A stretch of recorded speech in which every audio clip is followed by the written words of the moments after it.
casa es un lugar de oración. Somos CENTI, Centro Internacional de Teoterapia Integral. Hola, qué grato es estar de nuevo con ustedes en un nuevo episodio de la Palabra de Dios y atentos a sus enseñanzas. Dios tiene un propósito divino para cada ser humano en el universo. Su propósito es eterno, pero se manifiesta acá en la tierra, en el aquí y en el ahora, para trascender en la eternidad. Para muchas personas, el propósito de vida termina cuando se mueren y parten de este mundo. Pero Dios desea guiarnos, cuidarnos, consolarnos, dirigirnos y usar nuestras vidas conforme al propósito eterno que hizo en Cristo Jesús, nuestro Señor, en quien tenemos seguridad y acceso con confianza por medio de la fe en Él. Cada designio de Dios para nosotros es bueno, independiente de las situaciones complicadas y adversas que se nos presenten. Él siempre obrará para bien. El problema somos nosotros, que nos cuesta entenderlo y vivir amparados en su voluntad, que es buena, agradable y perfecta. Varios psicólogos concuerdan que el propósito y el significado que cada persona tiene de la vida es la esencia de una buena salud. Como cristianos, sabemos que cuando ponemos a Dios en primer lugar en nuestras vidas y vivimos para sus propósitos, entendemos que todo lo que nos sucede, por duro que sea, obrará para nuestro bien. No hay otra persona en el Antiguo Testamento en cuya vida haya sido tan claramente revelado el propósito de Dios como lo fue en la vida de José. La presencia de Dios se manifestó en cada detalle de su vida. Aunque la mano de Dios estuvo sobre él y la guía del Señor fuese tan evidente, de acuerdo con lo que leemos en la palabra de Dios, José fue el único patriarca a quien Dios no se le apareció directamente. Dios se le apareció a Abraham, a Isaac, a Jacob, pero no a José. Sin embargo, la dirección de Dios sobre su vida se vio con mayor claridad en él que en cualquier otra persona. Hoy veremos cómo los propósitos de Dios obran en nuestra vida a través del ejemplo de la vida de José. Y para esto les invito a continuar con nuestro capítulo de hoy, que es en el libro de Génesis. Y vamos a leer y vamos a estudiar el capítulo 39. Descubriremos que José era completamente diferente a Judá. A lo mejor José y Benjamín, los hijos menores de Jacob, recibieron más enseñanzas, instrucción y atención personal que los otros hermanos. Por causa del odio y hostilidad de sus hermanos, recordemos que José fue vendido como esclavo y llevado a la tierra de Egipto. Ustedes se podrán imaginar este suceso al ser vendido como esclavo y conducido a una tierra extranjera. Era una triste perspectiva para un joven de apenas 17 años. Ciertamente no había nada en el aspecto exterior de estas circunstancias que pudiese llevar a su corazón estímulo o esperanza. Parecía más bien un muchacho desafortunado. Incluso al llegar a la tierra de Egipto, donde los hechos habían comenzado a desarrollarse con tranquilidad para él, cualquier cosa podía ocurrir. Por supuesto, todo sucedería siempre con un propósito, aunque a José le resultase difícil reconocerlo. Y quiero entonces que vayamos a el capítulo 39 de Génesis y leamos el versículo 1.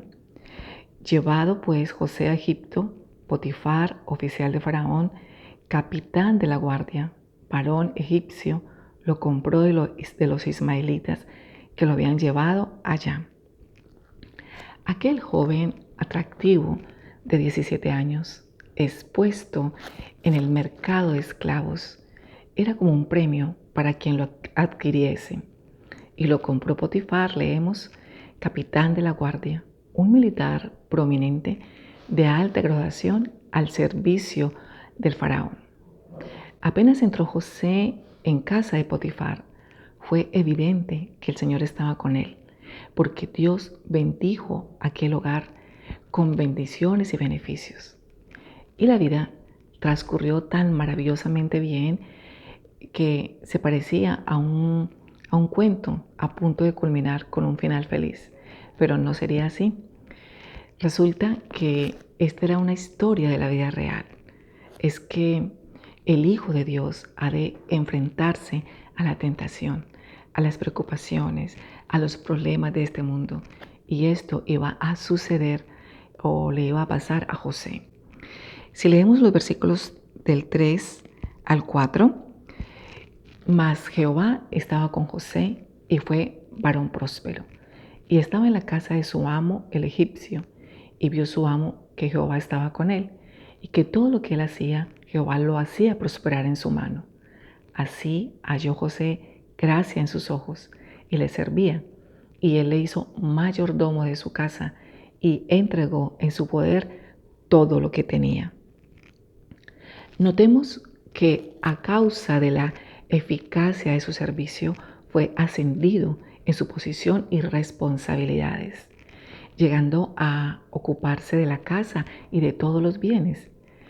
Tal era la confianza depositada en él por Potifar, quien creía en la integridad de este joven, que José ni siquiera tenía que rendirle cuentas. Como oficial de Faraón, de lo único que tenía que preocuparse este oficial era de agradar a su soberano y desempeñar bien esta tarea, dejando en manos de José todos sus asuntos personales. Cuando Potifar se sentaba a su mesa, la comida ya estaba preparada delante de él. Esto era la única preocupación de Potifar, que se fiaba de José en todo y para todo. Pero a partir del versículo 7 y los siguientes versículos, todo empieza a cambiar en la vida de José. Y leamos los versículos del 7 al 9. Aconteció después de esto que la mujer de su amo puso sus ojos en José y dijo: duerme conmigo. Y él no quiso. Y dijo a la mujer de su amo: he aquí que mi señor no se preocupa conmigo de lo que hay en casa, y ha puesto en mi mano todo lo que tiene. No hay otro mayor que yo en esta casa, y ninguna cosa me ha reservado sino a ti, por cuanto tú eres su mujer. ¿Cómo pues haría yo este grande mal y pecaría contra Dios? Potifar le había confiado todo el funcionamiento de su casa, y José estaba a cargo de todos los detalles. Mientras José estaba ocupado, la mujer de Potifar, a su manera, también estaba ocupada en otras cosas, como buscando tentar a José. Era una mujer astuta y José era un joven atractivo. Ella se había fijado especialmente en José e intentó seducirlo. Esta mujer persistió en su empeño una y otra vez. Para José fue una presión y una tentación constante. Sin embargo, dice la palabra de Dios que no cedió. José procuró ser fiel ante Dios. Aún en esta tierra llena de idolatría, José fue un testimonio para Dios y mantuvo una actitud moral muy superior, muy recta y elevada. Cuando esta mujer lo tentó, él rehusó ceder a sus pretensiones y esta mujer ha de vengarse de José. Podemos imaginarnos el resentimiento que fue acumulando esta mujer diariamente contra José al verse rechazada. En algún momento esta rabia tenía que explotar, tenía que salir a flote, y así fue. Y leemos en los versículos del 10 al 12, hablando ella a José cada día y no escuchándola a él para acostarse al lado de ella para estar con ella, aconteció que entró él un día en casa para hacer su oficio, y no había nadie de los de casa allí, y ella lo asió por su ropa, diciendo: duerme conmigo. Entonces él dejó su ropa en las manos de ella y huyó y salió. Un hecho loable, aunque lamentablemente muy poco observado en nuestros días. Esto, por supuesto, enciende la ira de ella y observamos la reacción de esta mujer. Cuando vio que él había dejado su ropa en sus manos y había huido afuera, llamó a los hombres de su casa y les dijo: miren, nos ha traído un hebreo para que se burle de nosotros. Vino a mí para acostarse conmigo, pero yo grité a gran voz. Y cuando él oyó que yo alzaba la voz y gritaba, dejó su ropa junto a mí y salió huyendo afuera. Y ella dejó así la ropa de José hasta que su esposo vino a la casa. Entonces ella le habló y le dijo la misma historia, que el esclavo hebreo que les había traído vino ante ella para deshonrarla. Y cuando levantó la voz y gritó, él dejó su ropa junto a ella y huyó afuera. Y obviamente, cuando su esposo escucha estas palabras que su mujer le dijo, y cuando le dice: esto es lo que tu esclavo me hizo, pues se encendió en ira. Ella se refirió en forma despreciativa de José a la gente de la casa, diciendo que había introducido un hebreo a vivir allí para burlarse de ellos. Así que aquí tenemos a este joven adolescente solo en Egipto, enredado e incriminado de la manera más ruin por esta mujer que lo acusó ante los hombres de la casa con la historia que había inventado. Y conservando como supuesta prueba las ropas que le había arrebatado a José hasta que llegó su marido y pudo exponerle su versión. Aparentemente, Potifar creyó su historia y en un primer momento se encolerizó. Como oficial del ejército de Faraón y miembro del alto mando, debía ser un hombre muy duro y perspicaz que debía saber qué clase de mujer tenía. Y quizás pensó que la solución más conveniente era meter en la cárcel a José y olvidarse de todo aquel asunto. Seguimos leyendo en los versículos del 20 al 23. Dice: y tomó su amo a José y lo puso en la cárcel, donde estaban los presos del rey, y estuvo allí en la cárcel. Pero Jehová estaba con José y le extendió su misericordia, y le dio gracia en los ojos del jefe de la cárcel. Y el jefe de la cárcel entregó en mano de José el cuidado de todos los presos que había en aquella prisión. Todo lo que se hacía allí, él lo hacía. No necesitaba atender el jefe de la cárcel cosa alguna de las que estaban al cuidado de José, porque Jehová estaba con José y lo que él hacía, Jehová lo prosperaba. Muchas personas pueden pensar que José era un joven realmente muy de malas en su hogar. Había sido el hijo favorito de su padre, distinguido con aquella túnica de diversos colores, pero aquella condición de privilegio duró hasta que sus hermanos, consumidos por la envidia, le arrancaron la túnica y la arrojaron a un pozo. Allí pudo escucharles regateando el precio con unos mercaderes hasta que se pusieron de acuerdo y le vendieron como un esclavo con destino a Egipto. Tenía solo 17 años y nos imaginamos que hasta ese momento y después, al llegar a aquel país, habría pasado muchas noches llorando de nostalgia, agobiado por no estar con su familia. Ahora acababa de ser elevado a una nueva posición, a un alto cargo, ya que era un joven muy capaz y atractivo. Y entonces apareció la mujer de Potifar e intentó seducirle. Sus elevadas normas éticas y su sensibilidad ante Dios impidieron que cediese. El resultado fue la acusación falsa de aquella mujer y su encarcelamiento. Recordemos que Aunque José había sido ascendido a tan alta responsabilidad en la casa de Potifar, aún así era un esclavo. Obviamente, la palabra de la mujer fue aceptada sin discusión y antes que pudiese defenderse, fue declarado culpable. Y pronto se encontró en la cárcel donde se encontraban los presos del faraón. Pero dice la palabra de Dios que la mano de Dios estaba con José, aunque le estuviesen sucediendo cosas realmente terribles. El hallarse en aquella prisión habría resultado descorazonador para cualquier persona normal. Pero él sentía indudablemente la presencia del Señor. Aunque Dios no se le apareciese visible y directamente como a los otros patriarcas, le hizo experimentar su misericordia. Fue así que el gobernador de la prisión comenzó a sentir simpatía por él y terminó confiando en él.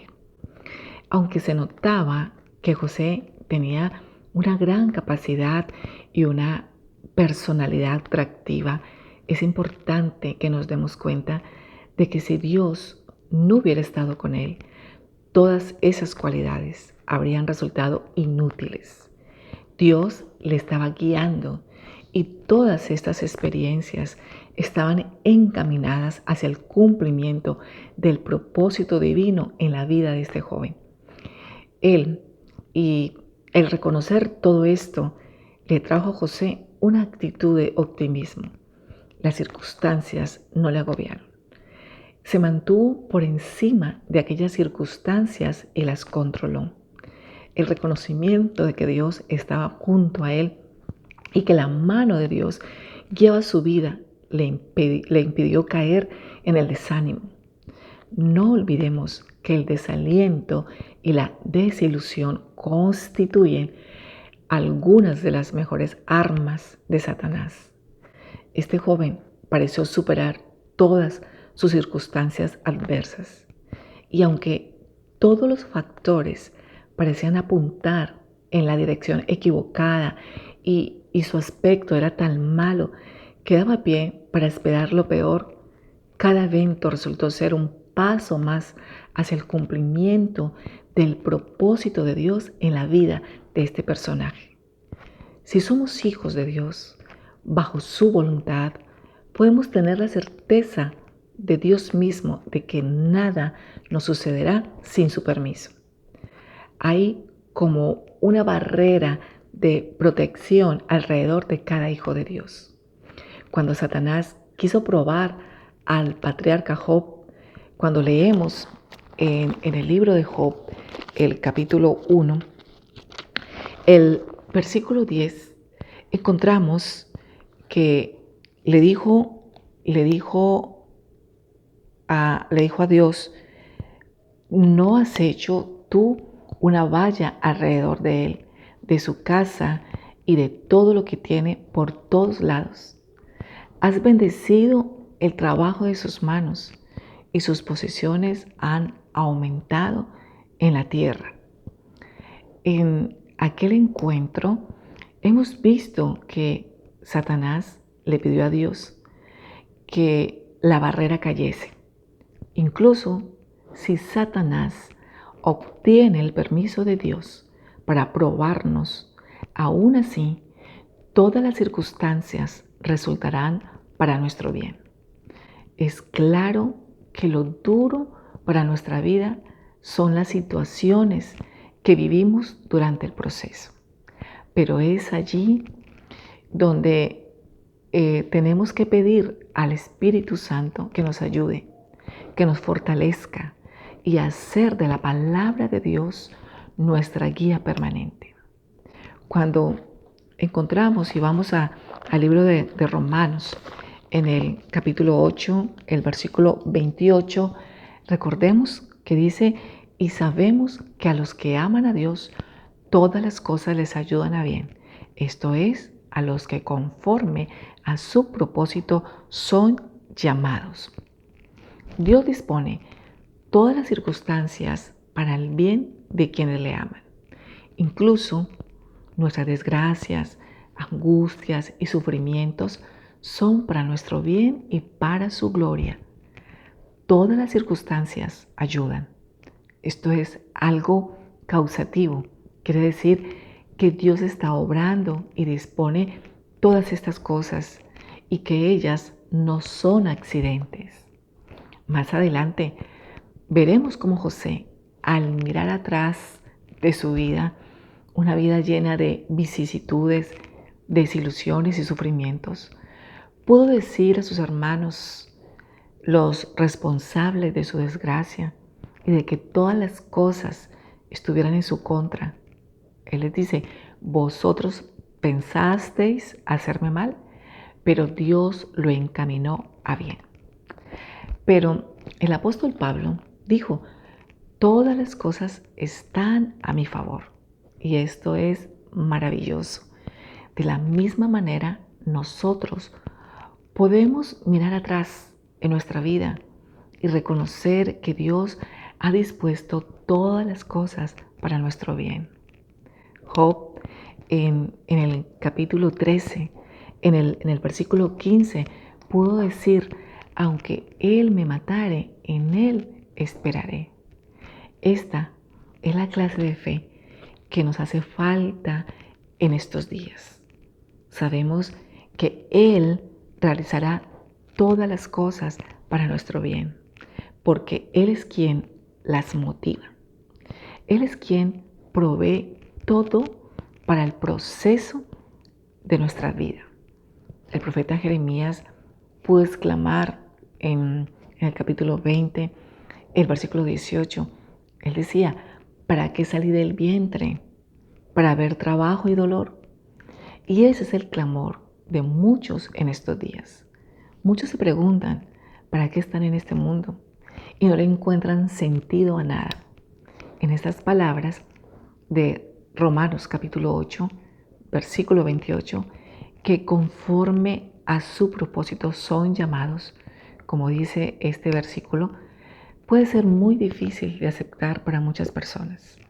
Ahora, los llamados no son solamente los que han recibido una invitación, sino que también la han aceptado y experimentado un nacimiento espiritual y conocen por experiencia propia el amor de Dios.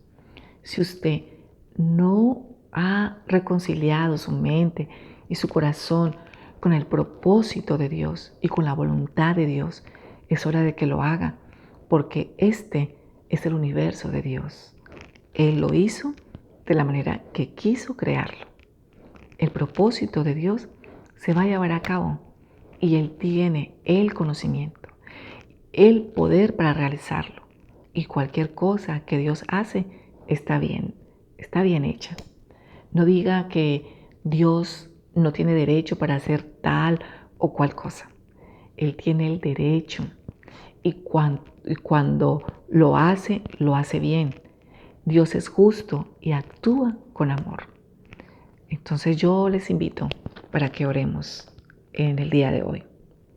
Digámosle, Padre, sabemos que muchas son las aflicciones del justo, pero de todas ellas nos librarás tú. Señor, fortalece nuestra fe para confiar y refugiarnos en ti cuando seamos tentados por las diferentes situaciones que se nos presentan o nos persiguen, o por nuevas situaciones, actitudes o personas que pueden alejarnos de tus propósitos. Abrimos nuestro corazón a tu transformación y obra en nuestra vida, de forma que nos encontremos siempre libres de tentaciones y firmes ante el miedo de fallar o caer nuevamente. Hoy te confesamos que nos cuesta entender tus propósitos cuando las cosas no salen a nuestro favor, pero tu palabra nos dice que nos amas y que siempre obras para nuestro bien, a pesar de las cosas que no son de nuestro agrado. Permítenos acudir siempre a ti y que estemos bajo tu protección. Gracias, Padre, porque sabemos que eres nuestro gran libertador. En el nombre de Jesucristo. Amén. somos Senti. No te olvides de suscribirte a nuestro canal Gilberto Quiseno, darle like, compartir y activar la campanita de notificaciones para que no te pierdas ninguno de nuestros contenidos. Y búscanos en Instagram como Un Hogar de Oración y en Facebook como Senti Nicaragua. Conéctate más con nosotros.